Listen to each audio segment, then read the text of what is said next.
You feel it, don't you? The voices leaking through the cracks.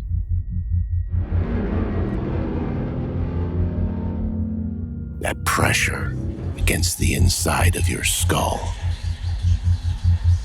You didn't find Mad Tales. Mad Tales found you.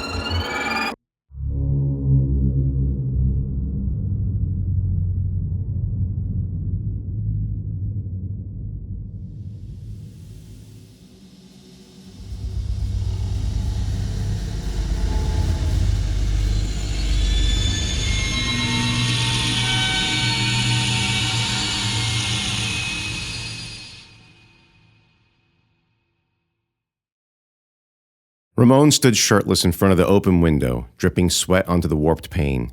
It was 2 p.m, the worst part of the day, when the sun angled in and beat and beat and beat. At 10 floors up, there was no relief, no escape from the heat, even if it rained. Rain this time of year was tropical. All it brought was more humidity. He stared at the flooded avenues below. Skeletal awnings, rusty and broken, poked up out of the oily water, catching errant debris. Flotsam from yet another building that had collapsed in some far-off part of the city. The Barquemen fished the Narrows, shouting and scrambling as they hauled in another catch. They weren't going to eat any of it. Nobody would. They used it for oil, for their lamps, and their bombs. Stupid Barquemen. They stank like fish. They fucked like dogs. They were animals. "Be glad we live up here, Ramon," his father, Diego Tomas, used to say. "The air is fresh, and we're clean. Not like down there with those fucking wetbacks." It made perfect sense to Ramon when he was a kid. Barquemen hauled the fish, so they reeked and were inferior. Roofers tended the garden, so they smelled like earth and were better. He always struggled to classify the generators. They didn't smell like anything, yet Diego Tomas called them stupid for choosing to live in the middle of the building. It created dissent, he said. They were always fighting the Barquemen or the roofers, striving for position, respect. Now that they could no longer keep the electricity running, Ramon knew that they weren't just stupid. They were stupid and desperate. He experienced that desperation firsthand when the bastards broke through the 5th-floor barrier and tried to take over the building. He rested his elbows on the sill, wincing at the pain from the pellets in his back, pellets his own son, Michal, shot at him.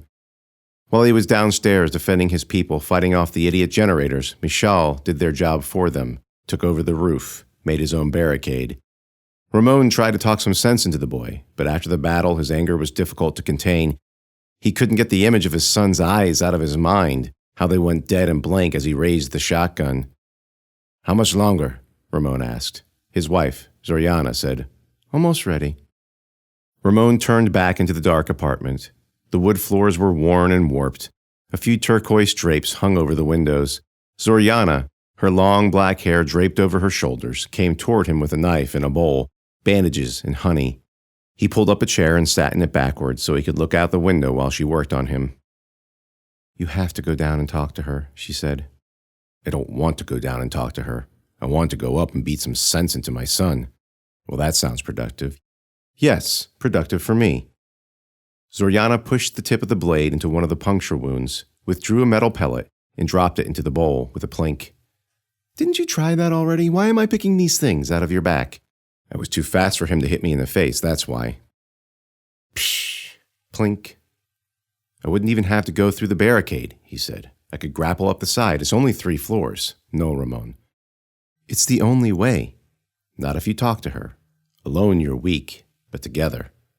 Zoriana, I just killed 4 of her people. We fought, she and I. One-on-one, her arm. You have to talk to her, Ramon. She's the only one who can help. You know Michal's already done it." Someone in the distance zip-lined between 2 buildings, a black silhouette against the red sun. A stray bee buzzed by, followed by a message flying down on a string from the roof to the 5th floor. Michal really was talking to the generators, talking to her, planning a coup. Ramon sucked his teeth and shook his head. "I want to strangle him." Zoriana jabbed him a little too hard with the knife. "Aye, Zori!" His foot rubbed against something, and he looked down to see what it was. A shoe. a little white shoe with a yellow flower on the heel. It belonged to Mia, his daughter. "How is Mia?" he asked. "Fine. She's in her room." "I want to check on her." "Don't. She's finally asleep. She was terrified when you left." Ramon let his wife work. After a while, he said, "How long has he been building that barricade?" "Since you went down to fight her." "And you let him?" Another jab, another pellet. "He took your gun, Ramon. What was I supposed to do? Why did you leave it up here anyway?" "I left it for you, for him, just in case." She stopped, and he wondered if she was mad or thinking. He knew better than to force it. After a few minutes, he heard her unscrew the lid to the jar. "You better be taking good care of my bees. He's your son. You trained him." Ramon put his chin on the sill and closed his eyes. Lately, when the sky finally did open up, he and the others had to haul in the big flats of corn and peppers, the grapevines and melons. First it was enough to store them in the rooms on the 12th floor, but now the roof leaked, had even crumbled in places, and he wondered how long it would be before it vanished entirely, just rotted away. How long would their building last? How long before it listed and fell and turned into so much debris floating in the Narrows? What were they going to do? This is madness. He's just mimicking you, Ramon. How many times did you tell him the story of you and Diego Tomas? I'm not Diego Tomas. Diego Tomas was a monster. And what are you? What did you just do? What was I supposed to do? They broke through the barrier. Your son sees it differently. He's in love. With some pale mid-level slut. How did they even meet? They climbed the elevator shaft, the old trash chutes. Ramon knew this. He did the same when he was a child. It's dangerous. Zoriana turned his head and took his face in her hands and gave him a sweet kiss. It's how we met, remember? I remember. But you were one of us. In love, what does it matter? I'm his father. He should listen to me. Zoriana stood up and started to gather her things. Go see her. Go talk to your sister. Ramon emptied the bowl into his hand before giving it back to her. The metal painted little dots on his skin. He looked out the window. The sun pounded down, fat and red. The Barquemen continued their haul. Ramon watched them. He shook the pellets in his fist. Ramon stood in the stairwell with his back to the wall. Around the corner sat the 5th floor barrier. He could smell the blood, the death. Marijke's people murmured to each other as they cleaned it off the tiles. He had to plan this carefully, had to give Gazzini enough time to gather his men and oil, set up the catapults. If he spun around the corner too fast, Marijke's people would startle and jump on him. If he waited too long, she would see what the Barquemen were up to and fight back. Either way, Gazzini's attack would fail, and his wife and daughter would die. Lamps smoked and sputtered in the stairwell, casting a brown light over everything. Ramon winced. Why was she wasting her oil here? Better to let the stains remain, a reminder for her people, something she could use when she needed them to fight again. He took a deep breath, counted back from 5, 4, 3, 2. I am Ramon Cruz. I mean no harm. I want to talk to my sister. He waited a beat, then turned the corner, hands raised. The soldiers had already drawn their long knives and crouched side by side, ready for a fight. The woman jumped up and grabbed a spinner, leaning up against the wall. She hunched down behind the soldiers, who closed ranks to protect her. Ramon eyed the spinner. 4 sharp blades bolted to the end of a long pole. The woman turned it slowly, deliberately, to show him she knew how to use it. He knew what she was thinking. 1 jab to keep him back, 1 to weaken him. If he somehow got under it, if he grabbed it, the men would slice him to bits. And as he stumbled back, the spinner would find his eyes, his throat. Excellent for one-on-one fights, useless everywhere else. He kept a wise distance. I'm here to talk to Marijke, he said. I'm here to offer a truce, an alliance. The woman snorted. Bullshit. I've seen what your offers look like. Look around. You don't understand. I understand fine, cabron. You came unarmed? As a unit, they advanced 2 steps. That was stupid. She spun the blades faster, trying to intimidate him. They weren't close enough yet to hit him, and he could always run, but that wasn't an option. He had to finish this, had to finish it tonight. So he stood with raised hands and a raised chin as the spinner cut the air in front of him. The trio inched forward as if he were a wild animal, expecting him to charge at any moment. He closed his eyes, gathered his strength. 1 more inch. 1 more inch. Z! No! Ramon's eyes flew open. The blades tickled his shirt, stopping a centimeter over his heart. Marijke, his sister, was standing in front of the barrier. She was battered and bruised and bloody, her right arm held in the sling against her chest, her left eye filled with blood. Riri, Ramon said, smiling. Don't call me that. It's what I've always called you. My name is Marijke. Ramon chuckled. She seethed. What do you want, cabron? Again with the cabron. You people need to read a dictionary. I don't have time for this. She turned around as if to crawl back through the tunnel, but Ramon said, Marijke, wait. Why? I want to talk. Talk? Talk about what? The people you murdered? Ramon swallowed his protest, saying instead, no. There's something else, something new, a new threat. A hint of a smile pulled on his sister's upper lip. She squashed it. A threat? So soon? Yes. She started to say something harsh and bitter, but then she stopped. She saw something she hadn't seen in a long time, not since they were young. Not the anger and hardness that marked their adult life together, but heartache and desperation, swaddled in sadness. He needed her. It was strange to feel sorry for a man as brutal and cruel as him, a man who had slaughtered her people, most certainly doomed her to gangrene and amputation. She strived to hate him, to feel contempt. She wanted to harden, to spit in his face, to stomp on his false humility, but couldn't. There was no point. She couldn't back it up with anything anyway, so she swallowed the acid and forced a smile. Okay. We'll talk, Ramon.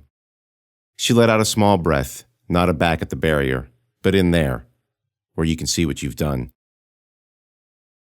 Ramon watched the blood blossom on his sister's sling as they walked down the hall. They walked in a line, first Marijke, then him, then Z, taking up the rear, staring daggers into his back. There were dark stains on the walls, spatters, and thick smells too, the typical rotten mold that he was used to. But under that, something rank, death or dying or something worse, something in between. He stepped in something soft and squishy and sucked in his breath. Marijke enjoyed every step. Don't like it down here, do you, big brother? No. She gestured with her good arm. But this is all yours. You created this. You should take pride in your accomplishments. Isn't that what Diego Tomas taught us? Diego Tomas was a monster. I'm no Diego Tomas. Marijke stopped in the open door of an apartment where a woman and 3 children wept over the body of a man with a hole in his chest. You're not? Ramon bit back his response. He wanted to remind his sister that it was her people who broke the truce, her people who pushed up to the 7th floor, but she'd just throw it in his face, show him more filth, more children weeping over fathers, brothers, as if he had anything to do with their bad choices. Did she think he was any better off? He stopped himself from letting the dark thoughts take over. He didn't have enough time. He had to get her back to her apartment. They needed to be in there together. Gazzini was counting on it. Fine, Marijke, he said. Fine, you win. This is all terrible. Can we just get moving? She led him to the end of the hall, to her apartment, and opened the door. Please, brother, come inside. Let's talk. It was no better lit than the hallway, and no better smelling, too. She left the windows open and uncovered, letting in the pale light of the moon and the warm yellow of the Barquemen's fires. Z went to the kitchen, where she lit a lamp. Beneath the dirty face and torn clothes, she was actually quite beautiful. Wide-set eyes and full lips. She caught him looking and glared as he took a seat at a battered old card table. The fake leather top frayed at the edges, and a tear ran down the length of one side. Marijke sighed and adjusted her sling as she sat down. I'd offer you something to eat, but we don't have any food. Ramon tried to ignore the barb. We have water. Z, get my brother a glass. Z ignored the order. Fuck him. Ramon pushed back from the table. Little girl, you don't want to take me on. No spinner, no guards. He stood to his full height. Come on. She smiled and took a step forward, but Marijke pounded on the table. God damn it, Z! The girl snapped out of her spell, and her eyes locked onto Marijke's. A glass of water for my brother. I don't know where Gabriella has some. Z hesitated. Now! She nodded and turned and stalked out of the apartment. Ramon sat down, laughing. Really, Marijke, Where do you get these things? Z's parents came all the way up here from the Gulf. The Gulf? Why didn't they just head for Boulder?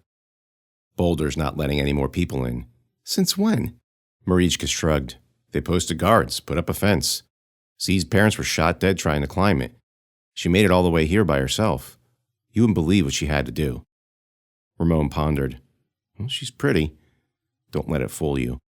Oh, I wouldn't dare. Z returned with a pitcher of water and 2 cloudy glasses. She plunked them down on the table and retreated to the kitchen to lean on the edge of the counter and cross her arms. Neither Ramon nor Marijke reached for the glasses. So, Ramon, she said, talk. Ramon had planned out what he would say as he stood on Gazzini's balcony, how he would make a long speech about their father, create some common ground, how he would plead for peace, for forgiveness, anything to buy more time. It would be hard playing that part, especially with that girl glaring at him. Before he could start, his sister said, Did your wife send you down here? Did she make you come? Something must have shown in Ramon's face because Marijke laughed. The great Ramon Cruz, son of the monster Diego Tomas, tamed by a scold of a wife. Don't talk about Zori that way. She must be quite a fuck, Ramon. Marijke, listen to me. Something's happened with Michal. Oh, really? She gestured for Z, who sat down on her lap. She stroked her hair with her good hand. Yes, Ramon said. It's serious. Mm-hmm. Marijke pulled Z's face down toward her and planted a full kiss on her lips. Ramon watched for a moment, then, disgusted by the display, slouched in his seat, let his eyes wander over the torn surface of the table. They broke the kiss after a moment, and Marijke said, I know all about my nephew, brother. She reached for her glass, and Z got off her lap and filled it with water from the pitcher. Then she filled Ramon's glass. Ramon put his hand on it but didn't pick it up. He wanted to. His mouth was dry, and after the day he'd had, the fight, the meeting with Gazzini, he desperately wanted something nice. Just a small drink, something to cool his throat, but he had to wait. He had to wait for his sister to drink first. Z drifted over to the window. Did you contact him? He contacted me, Ramon. Z leaned on the sill. Marijke, she said, the Barquemen are... Ramon cut her off. What did he want? He wanted a truce, to put a stop to the violence. Said he was sick of it, sick of everybody dying. He promised to give me the 6th and 7th floor if I agreed. Michal said this. Z, give him the note. The girl tried to explain again, saying, But Marijke, they're moving the oil.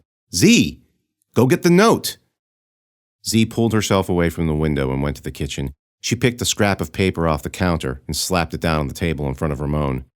He glanced at it. It was written in Michal's handwriting. Those floors were not his to give. Marijke sighed. That's what I told him. The roof is mine. Just as I thought. Still, he is a Cruz. He is your son, your favorite, just like you were father's. Marijke, with that again. She ignored him. I took him at his word. I told him if he could deliver me what he promised, no more fighting. Ramon thought of Gazzini's son, the butcher's block. That's not what he was doing, Marijke. Of course it wasn't. So I took out some insurance. She motioned to Z, who produced a ripped plastic bag and put it on the table between them. What's this? Ramon asked. Take a look, brother. A cry came up from the Barquemen outside. Fishing? Marijke said. This late? That's what I was trying to tell you, Z said. They're out there, loading up their boats. Who is? The Barquemen. Yes, but who? The fishermen? The gutters? All of them. What? Marijke jolted to her feet, wincing at the pain in her shoulder, and she and Z ran to the windows. Ramon knew what was coming. He'd given Gazzini the time he needed. But the bag, it bothered him. What was the sister up to? He pulled it to him and let it sit there, unopened. Just looked at it. A thumb, maybe? An ear? The Barquemen let up another cry, deep and guttural. The room lit up with a great red light. Before he died, before the world erupted in flame, he had to see what it was. He opened the bag carefully, as if it held a bomb, peered inside. Then he gasped and leapt to his feet, knocking the metal chair to the floor. What have you done? Marijke turned from the window. I should ask you the same thing. Marijke! What did you do? Nothing you wouldn't do, brother. The building shook with the first explosion. Something crashed through the window, striking Z and sending her sprawling to the hardwood. She grabbed her neck, gasping, clawing at the shard of glass sticking out of it. A second explosion rocked the building, knocking the table and chairs over. The bag fell to the floor, spilling its contents at Ramon's feet. People in the hall cried out, "They're coming! They're coming!" Ramon ignored everything. The crashing windows, the roaring fire, the screams, the battle cries. The floor buckled beneath him, and he didn't care. The thing in the bag wasn't a thumb. It wasn't an ear.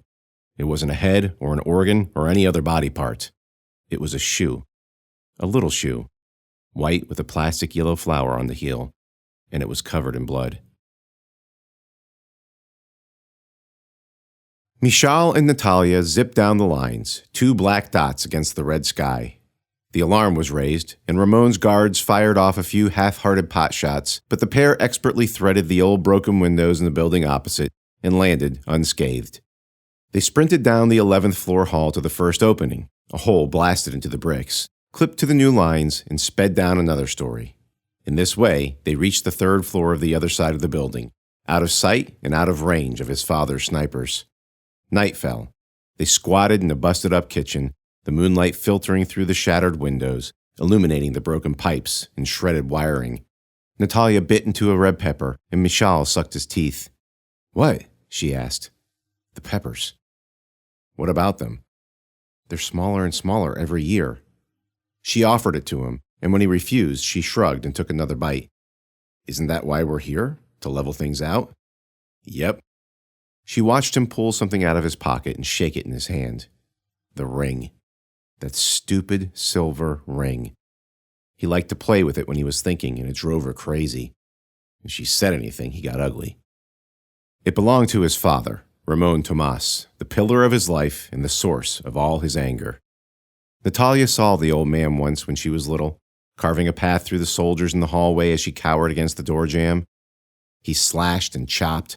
Blood sprayed the walls. Then their eyes met. It was only for a moment, but the terror lasted long after her mother snatched her up and fled back into their apartment. From that point on, Ramon Tomas was the boogeyman, the murderer hiding around the corner, the thing in her dreams. No wonder Michal barely ever laughed. He was raised by a monster. "How many kegs of oil did you say we could get away with?" she said. "Enough." "You sure you can do it?" He fixed her with an icy stare. "You provide the distraction. I'll kill that stinking Barquemen chief." She finished the pepper, seeds and all, and wiped the knife off on her pants. Then she grabbed him by the back of the head and planted a kiss on his mouth. "I've got this," she said. It was so quiet at night that Abrafo could hear the water lapping against the crumbling bricks of the old buildings. He liked the sound. It was the only thing that soothed him. Everything else about his life, the endless heat, the crowded apartments, drove him crazy. He was the son of Gazzini, chief of the Barquemen, and it shamed him to feel that way. He'd heard of dry land to the west, places where people didn't live like he did, squeezing the life out of every last thing until it finally disintegrated or broke and crumbled back into the narrows. He wanted out, and the monster's son, Michal, was going to help him. They were going to burn it all down.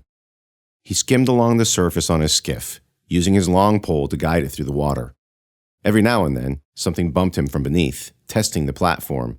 Every now and then he saw eyes glitter in the moonlight. One of the other night patrolmen, an older boy he didn't know, whistled and pulled his skiff out of the shadows next to his. "Stupid! Didn't you see it?" "See what?" "Huh, some chief you'll make." Abrafo scanned the dark lane before him, but still couldn't see anything. "There it is again," the other boy said. "Where?" "There! Open your eyes!" They paused, but all Abrafo could hear was the gentle lapping of the water. 5 seconds passed, 30, a minute. "Shh!" the other boy hissed. Abrafo ignored the temptation to knock him off his skiff. Then, out of the corner of his eye, he saw movement, a shadow flitting in past one of the broken windows. The other boy leaned forward to stare at the water, stupidly putting him in a position where he could easily lose his balance. "It's not in the water," Abrafo said. "It's up there. Shh!" A shadow plunged into the water from above, rocking their skiffs, and the other boy tumbled overboard with a shout. Abrafo felt his foot yanked from beneath him, and down he went. When he surfaced, the attacker had already climbed into his skiff and was using his pole to steer it away. "Get it!" the other boy yelled. Then he was jerked into the water. Oh, God, Abrafo thought. He lunged away, trying to put as much distance between himself and the monster under the water. The boy resurfaced again. "Help!" He gasped and grabbed Abrafo's forearm. Abrafo yanked it out of his grasp, and then the boy was dragged under again and didn't come back up. He turned and swam for his life, trying to focus on his body, scoop the hands, roll the shoulders. His arms were pistons, his legs on springs, and before he knew it, he ran into the side of a half-submerged awning and scrambled up. His attacker was only a few feet in front of him, struggling to steer the skiff. He leapt for it, landing aft, gained his footing, and scooted forward, one arm thrust around the neck, one around the chest, and... Wait, you gonna feel me up all night? Natalia asked. Abrafo released her. Michal said you were supposed to come quiet, not like this. He grabbed the pole out of her hands. You could have gotten me killed. You were supposed to be alone. Had to make it look real, didn't I? Abrafo laid the pole across the skiff, took his machete out of the loop on his belt, flipped it so that he was holding it by the blade, a smooth, practiced movement. Natalia tried to back up, but she was already standing at the prow. What are you doing? I have to make it look real, don't I? Natalia stumbled through a second-floor hallway, her clothes soaked, her head whirling. Her eye had swollen closed, and black spots swam in the other, so all she could see were her feet slapping on the soaked carpet and the occasional face of a child staring out from an open doorway. Abrafo kept a tight grip on her wrists as more and more people filed in behind, whispering and murmuring the whole time. Who is this? Someone asked. What did she do? Mid-level bitch tried to kill me and break into the building, Abrafo said. Are they attacking? Who knows? I'm taking her to my father. A wise boy. Gazzini will know what to do. Gazzini will protect us. Natalia was a little shocked. They weren't as filthy as everyone in her building said they were. In fact, they looked fresh and clean, and they wore colorful clothes decorated with shells and bits of metal. Abrafo pushed her up an open stairwell, leaving the group behind. Glass lamps had been screwed into the crumbling walls. Oil burned in them, providing dim light. Natalia struggled to climb, but waited until they turned the first corner before she leaned up against the wall and sank to the floor. Abrafo gave her a bladder filled with water, and she drank from it, dribbling some down her chin. She handed it back, shifted her feet, and tried to stand, but her legs shook, and she plopped back down again. Abrafo held out his hand. She slapped it away. Raised voices from below, shocked cries. Abrafo craned his neck over the rail to see what was going on. What is it? Natalia asked. I don't know. Then he saw him, the boy from outside, the one he thought was dead. He was standing at the bottom of the stairs, all of the people from the hall gathered behind him. His chest and arms were covered in blood, and his face looked like something had taken a chunk out of it. His one good eye fixed on Abrafo. Abrafo turned and grabbed Natalia's arm. We have to go. She saw the expression on his face and didn't resist. They ran, Abrafo in front, yanking her up the stairs. Below them, she heard more astonished cries. Voices raised in argument. Impossible! The chief's son? Yes! Yes! Natalia did her best to keep up, but Abrafo took 2 steps at a time, and her head hurt so bad that she felt like she was going to pass out. They made it up one flight, then another, turning corners as fast as they could, the boy widening the distance with each step. She slowed down to pull out her machete. Hurry, he called. I'm trying! The mob below grew louder, angrier. Dozens of feet pounded up the stairs. Abrafo! Traitor! Abrafo sprinted up and away, and Natalia lurched and struggled, conscious only of the burning in her lungs, the ache in her head. One step at a time, one step at a time. She tripped and sprawled forward, picked herself up, and pushed on. The mob behind her grew closer. Their cries echoed in the stairwell, blocked out even the sound of her own breathing until it filled her head. How many more flights? Someone grabbed her foot, and she slashed back with her machete. She heard the familiar of the Barquemen blowguns, felt the darts strike her back, her legs. One more flight, and then she'd have to turn around, have to face them. The thought of it gave her strength, made her strong again. She scaled one set, then another, moving faster and faster, yanking on the rails, putting more steps between her and the mob. The voices fell farther behind, and then suddenly she reached the top. Abrafo was arguing with a muscular man guarding the door of his father's floor. Natalia stumbled forward, and the guard put his hand on the knife in his belt. Who is this, Abrafo? What do you want? I caught her trying to break in. So? Take her to the basement and throw her in the pit. Natalia fell against the wall next to the guard, her machete clattering on the floor. She pulled a dart out of her leg and tossed it aside. He recoiled. What do you think will happen if we kill her? Abrafo said. He pointed down the well. Listen to them. They've gone mad. They want blood. I don't think, the guard began, but Natalia interrupted him. He's not going to listen, she said. In one swift movement, she scooped up her weapon and buried it in his stomach. Gazzini's floor was dark and squalid. He'd opened up the entire thing, tore down all the walls, pulled all of the pipes, yanked all of the wire, every fixture, knob, scrap. Everything had been dismantled and put to better use. Even more incredible was the light. Oil lamps burned in great pots in each of the four corners, sending black smoke into metal ducts that carried it out into the night. Smaller lamps lined the floors, hung from the ceiling, burning more oil in a minute than Natalia had ever seen in her entire life. A chopping sound echoed in the dark. They followed it around the corner of a support beam, careful to avoid tripping on the lamps that lit the way. There he stood, Gazzini, Abrafo's father, a hulking figure bending over a chopping table covered in fish parts and blood. He'd surrounded himself with lamps, so many that Natalia could see every muscle in his back ripple as he worked on the meat in front of him. The butcher's knife thunked into the wood. He made his cut, then pushed the meat aside. Natalia couldn't see what he was working on, but judging by his grunts and effort, it was big. A shark, maybe? A mutation? Whatever it was, she didn't want to be there anymore. If Gazzini was alive, it was a bad sign. They stopped a few feet away. The butcher's knife thunked one more time into the block, and Gazzini leaned on the table with both hands. He sighed. It was a beautiful night, huh, Abrafo? Abrafo frowned, wondering how to respond. He started to say something, but a dozen stout fists slammed the door behind him. The mob cried for blood. Gazzini ignored them. You were born on a night like this. Your mother on a cot in the corner. He grabbed the handle of the butcher's knife and yanked it out of the block, dragging it across the wood. Nature punishes you for success. Once you think you've made it, once you think you have everything you want, she takes it away. Not all at once, but little pieces. He grunted and chopped into the meat again. Abrafo said, Father. The door behind them cracked. More fists pounded. Do you know what your mother told me before she died? She said, take care of him. Like I had a choice. Natalia swayed on her feet. What's on the block? Gazzini reached out behind him with a bloody knife. Tell the mid-level bitch as she opens her mouth again, I'll cut it off. Abrafo looked at her, shook his head. I took care of you, Abrafo, Gazzini said. That's what fathers do. That's what men do. They take care of their sons. Is that what you call it? I'm a prisoner here. Abrafo, you're going to be chief one day. Oh, yes, the chief. Abrafo spread his arms wide. Of all this, of this magnificent kingdom, son. I'm not your son, I'm your slave. I don't want any of this. There it is. The fire, the anger. When I was young like you, I had it too. So much piss and vinegar. I leapt and ran. I climbed these walls, wrestled net after net out of the water, fought off that stinking Diego Tomas and his fucking zipliners. But now I'm paying for it.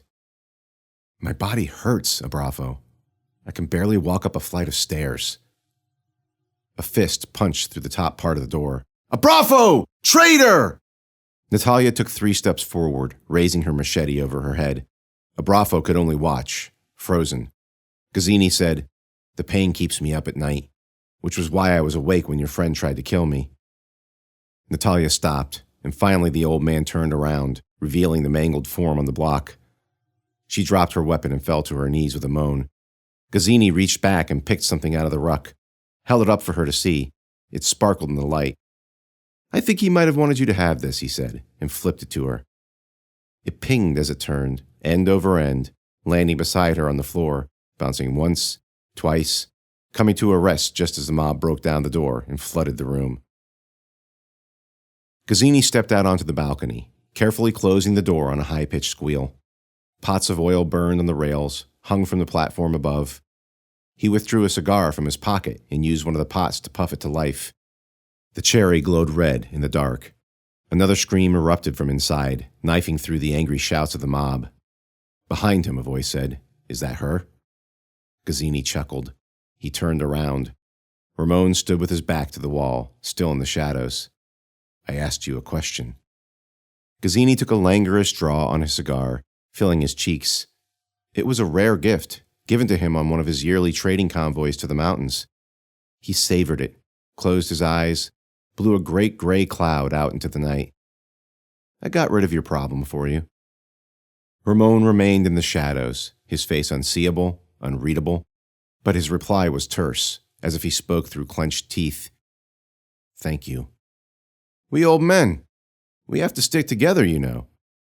I know. Ramon took a step out of the shadows, and Gazzini took a step back and put his hand on the doorknob. All I have to do is open this door. Ramon's eyes didn't move. Relax, Barquemen. I'll relax when you've taken care of my problem for me. I told you I would. Gazzini took another puff on his cigar. And your wife? Your daughter? They're safe on the 11th floor. It'll only be me and my sister. Are you sure you can even talk to her? Her men will hack you to pieces. She'll let me through. The Barqueman was unimpressed. He gestured at the door. If she's anything like you, I'd bring some kind of weapon. Ramon stepped up to the railing and clipped onto a zip line. He turned his head, a sneer forming on his lips. Give me an hour. Okay, Ramon. Ramon looked like he was about to say something, thought better, and jumped off the railing and into the night. I'd love to attend the Tomas family reunion, Gazzini called after him. What a party that would be, huh?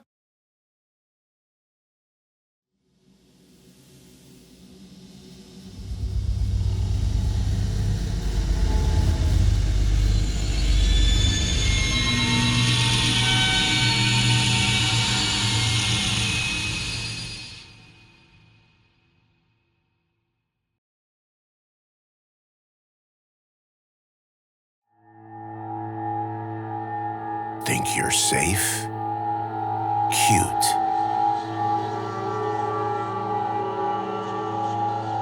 If you're still breathing after this story, maybe you're ready for more.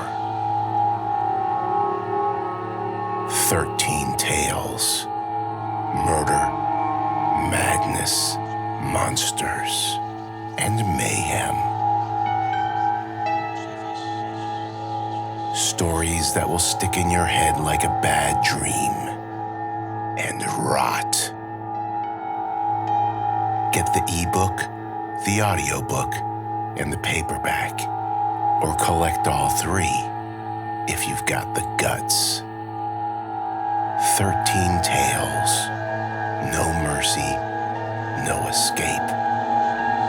Visit www.silverhammer.studio and get your copy before something else gets you.